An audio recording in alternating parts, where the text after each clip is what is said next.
very good day to every one of you.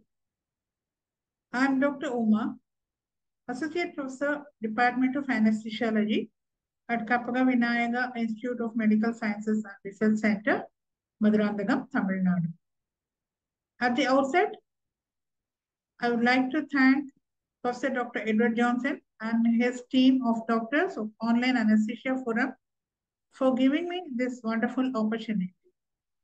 They're doing such a good job of conducting these classes to help the postgraduates and the practicing anesthesiologists. Today, I've chosen this topic, Operation Theatre Sterilization, which is a very important one to reduce surgical site infection, at the same time to reduce infection to healthcare personnel. So what is sterilization? It's a process that destroys or eliminates all forms of microbial life and is carried out in healthcare facilities by physical or chemical methods. Whereas disinfection is a process that eliminates many or all pathogenic microorganisms except bacterial spores on inanimate objects. A simple hand wash with soap and water causes disinfection.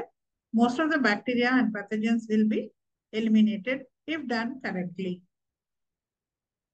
A little bit of history.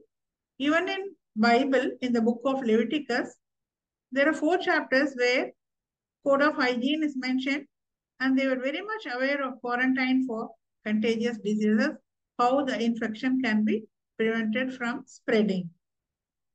In the Greek era, Aristotle, of course, had advised Alexander the Great in his army to use boiling water. He recommended hygiene for healthy living. The concept of disinfection started with the practice of hand washing. Semmelweis emphasized the importance of washing hands in chlorinated water in obstetrics to reduce maternal mortality.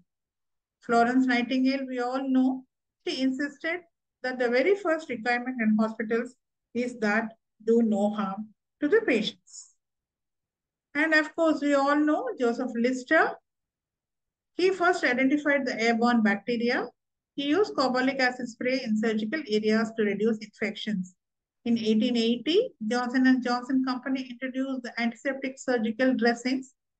That's how the Lister era started the concept of safe surgical procedures.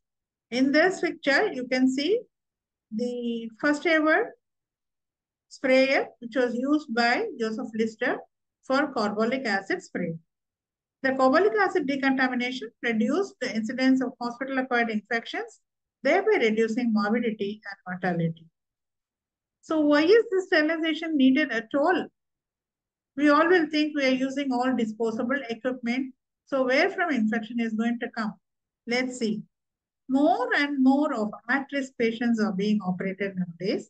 There is no concept of cancellation of any surgery, only optimization as per the patient's health condition.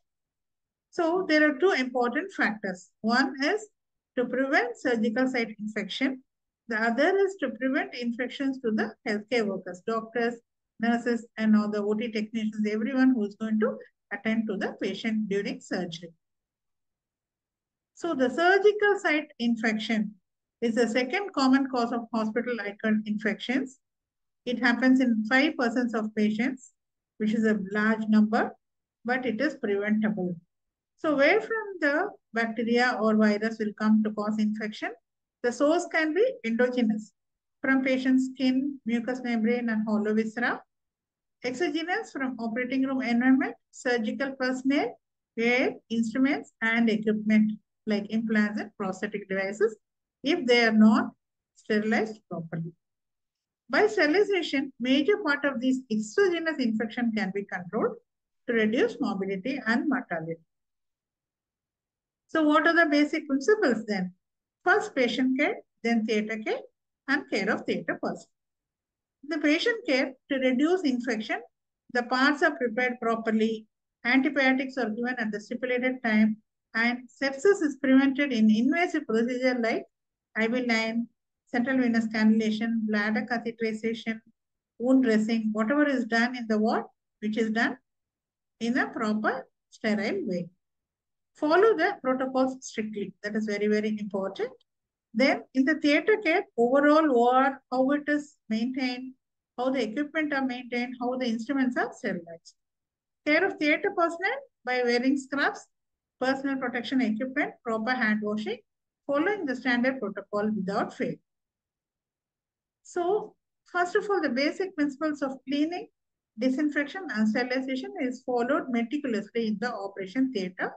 Cleaning is done first. It removes dust, contaminants and organic matter.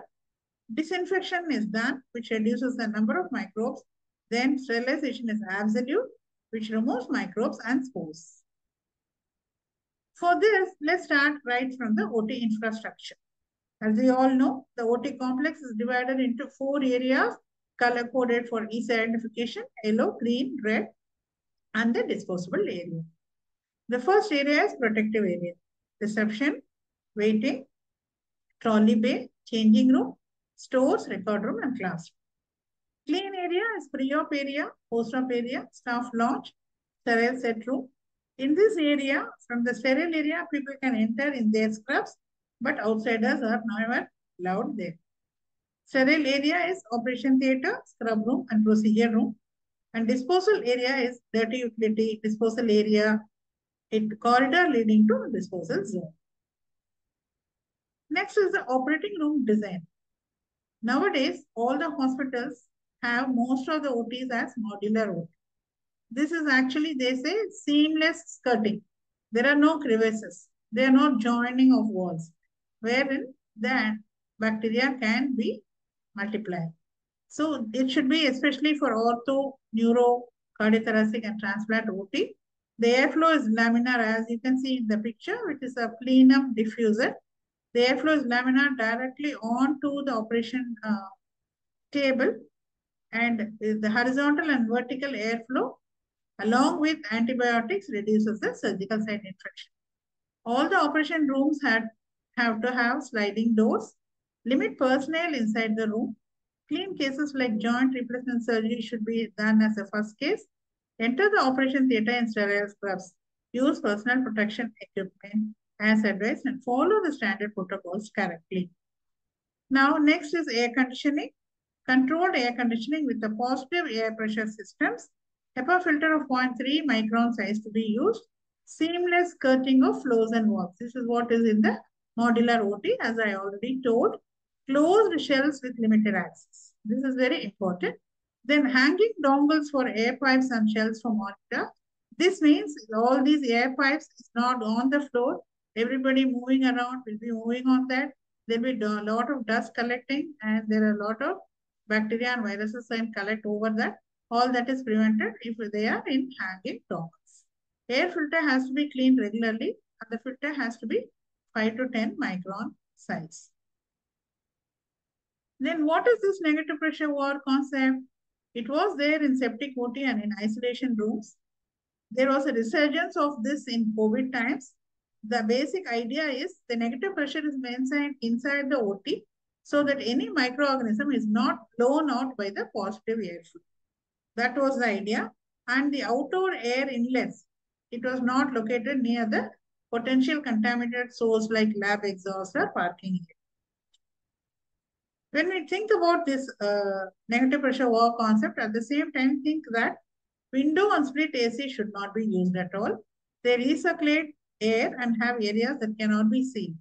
Microbes can grow in these areas and can cause infection. So, if at all the negative pressure war concept is maintained in septic OT, the air change per hour should be 15 to 25 per hour, minimum of 4 air changes being fresh air component. And always remember the air velocity or air flow, whether it is a negative pressure or positive pressure, when they have a laminar flow, should be vertical, unidirectional, down onto the OT table. From there, the diffuser takes it away to the sides.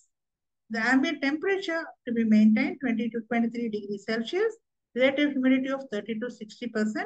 You all would have seen that the temperature chart and humidity chart is maintained, and at the end of every week, it is checked whether it's been maintained properly. Clean to clean area movement of air only should be there. That's why you should only have a sliding. Then what about cleaning schedules and disinfectants? Hand wash is done with chlorhexidine and povidone iodine scrub. And remember the proper hand wash technique, and accordingly only we should do the hand wash for the exactly given time of 2 minutes. Operating site with chlorhexidine and povidone iodine solution. Reusable equipment are all kept inside a solution. This solution is changed every 24 hours, 48 hours, or every week according to how the instrument kept in that is being used for surgeries. And the schedule of cleaning is like the operating room is cleaned daily before the first case, between surgery, at the end of the day. If there is a spill during surgery and after surgery is over, according to standard protocols, cleaning is done. And the theatre complex is cleaned once a week. Most of the hospitals, Saturdays work half a day for elective cases. The rest of the half a day is for cleaning, so that on Sunday, proper fumigation and sterilization can be done. Brooms are not to be used at all. Vacuum cleaning and wet cleaning are the preferred type of cleaning. Now, what is this fumigation? Fumigation is done so that proper sterilization is completed. First, regular cleaning is done, then disinfection is done, then fumigation. Formalin was a fumigant which was used before, but it was an irritant, and the OR room has to be closed for at least 12 hours. But there are newer non-aldehyde compounds which are used nowadays. But the fumigant, whatever it is prepared as per the manufacturer's instructions. It's released into the OR. Time is set for the fumigant to act. Then the space is ventilated to make the OR room safe for use. So bacillus is a non-irritant. It provides asepsis within 30 to 60 minutes, and the OT need not be closed for 24 hours. So this has replaced formalin in most of the hospitals. But remember, prior to fumigation, the room is cleaned with detergent. We really don't have to use carbolic acid, but at least with detergent, they should be cleaned. And in between, gather the linen and segregate it clearly.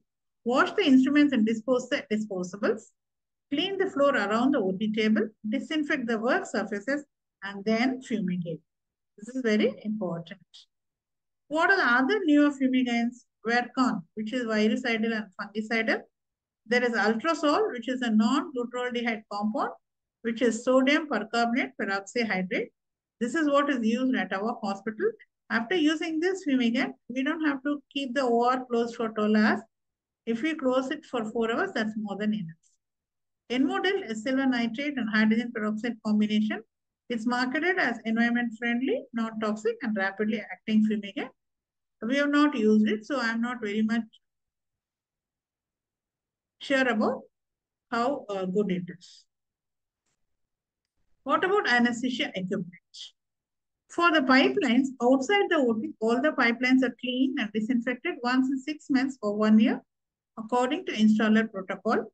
Inside the OT, it's cleaned daily, disinfected at the end of each day.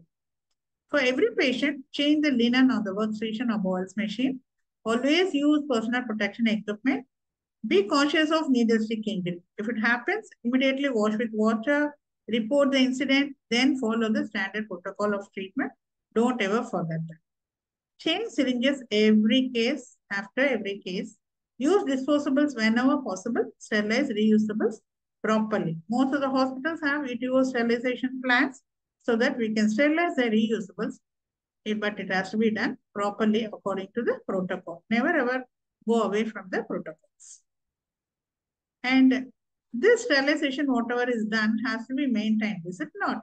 So during non-operational hours, maintain positive pressure inside OT, air blower to be operational 24 hours, biomedical and electrical personnel to be available 24 hours for servicing.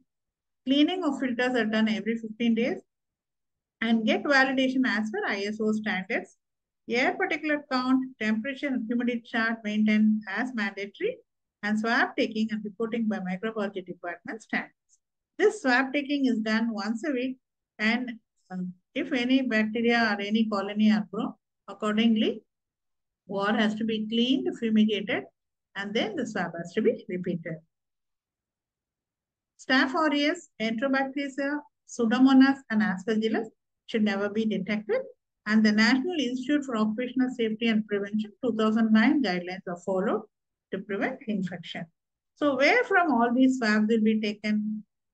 From the upper surface of OT table and floor on either side of OT table, lower glass surface of OT light, any two walls from any location above OT table height, surface of sterile instrument trolley, air condition outlet, and anesthesia machine medication area. And air sampling is also taken as per the need. And this microbial air contamination colony count is checked and indexed. And if there is any infection, it is reported to the Infection Control Committee, and microbiology standard of infection control measures are followed. And as we all know, and as we can see here, when we wear scrubs, mask, and cap, the amount of particle that is emitted definitely comes down. And remember, 4 to 5 micron size is the smallest particle that can carry bacteria. That's why your filters have to be at least 5 to 10 micron size. And remember, water also has to be disinfected. The OT water supply has to be disinfected. High temperature flushing of each outlet progressively at a water temperature of 160 degrees for 5 minutes and high chlorination reduced. The water pH and chlorination have to be maintained. And then this water also is checked once a month for any infection, or and the tank and all is everything nicely cleaned once a week, and then the temperature flushing is done properly. What about anesthesia syringes? All these anesthesia syringes, used gloves, empty drug vials, ampules have to be discarded correctly after each surgery. Verify that antibiotic is given at the pre-operative area in the stipulated time to the patient. Use disinfectants judiciously. For spinal anesthesia or other invasive procedures, no shortcuts. Please use full protocol of sterilizing the area, and you are wearing proper personal protection equipment, gown, mask, and gloves properly, and the procedure is done according to the protocol. Next, after all this sterilization, the biomedical waste, which is hazardous, has to be segregated properly. Only then the sterilization part is complete. The segregation of waste is color coded for us to easily put the waste properly. After every surgery is over, the waste is put into the appropriate color code covers and sent to collection area. Dedicated area is to be there for collection, and collection area should be easily accessible. So this is a slide which shows the biomedical waste, which is different color coded. For non-infected waste, it is in black container. For infected waste, for contaminated waste, which is recyclable, like our aprons, gloves, infected dress, etc., which is recyclable, which is into the red. The anatomical waste is put into the yellow one, and the sharp waste, which is recyclable, like some of the ampules or some blades, these can be recyclable, so they are put in blue. But the rest of the sharp waste, which goes into the sharp pit, is put in the white bin. And radioactive waste is separately put into the sealed lead container. So this has to be meticulously followed so that the infection rate is very much reduced. So what are the points to remember? Remember that we are important. We have to take care of ourselves. Meaning, we have to wear proper PPE. We have to wear proper scrubs. Then take immunizations regularly. We should not ignore needle stick injuries. And we have to follow the guidelines formed by our hospital infection control team. And educate staff on newer guidelines. Keep updating your knowledge about newer advances. The overall sterilization maintenance is the responsibility of every one of the team. The team consists of the anesthetists, surgeons, staff nurses, the OT technician, and everybody who are going to even maintain the biomedical waste. So the team effort is the main component. Together we win against infections and provide the best quality of care, proper antibiotic coverage to the patient, doing every procedure according to protocol, wearing proper personal protection equipment, proper hand washing, proper preparation of the patient's operating site. All these go in a long way to prevent the surgical site infection. So to conclude, as William Osler has told, soap, water, and common sense get the best antiseptic. Yes, we all know soap and water we use, and the common sense means proper wearing of PPE, proper preparation of the patient, proper taking care of giving antibiotic at the right time. All these things go a long way in preventing surgical site infection, in maintaining the operation theatre sterilization. Thank you.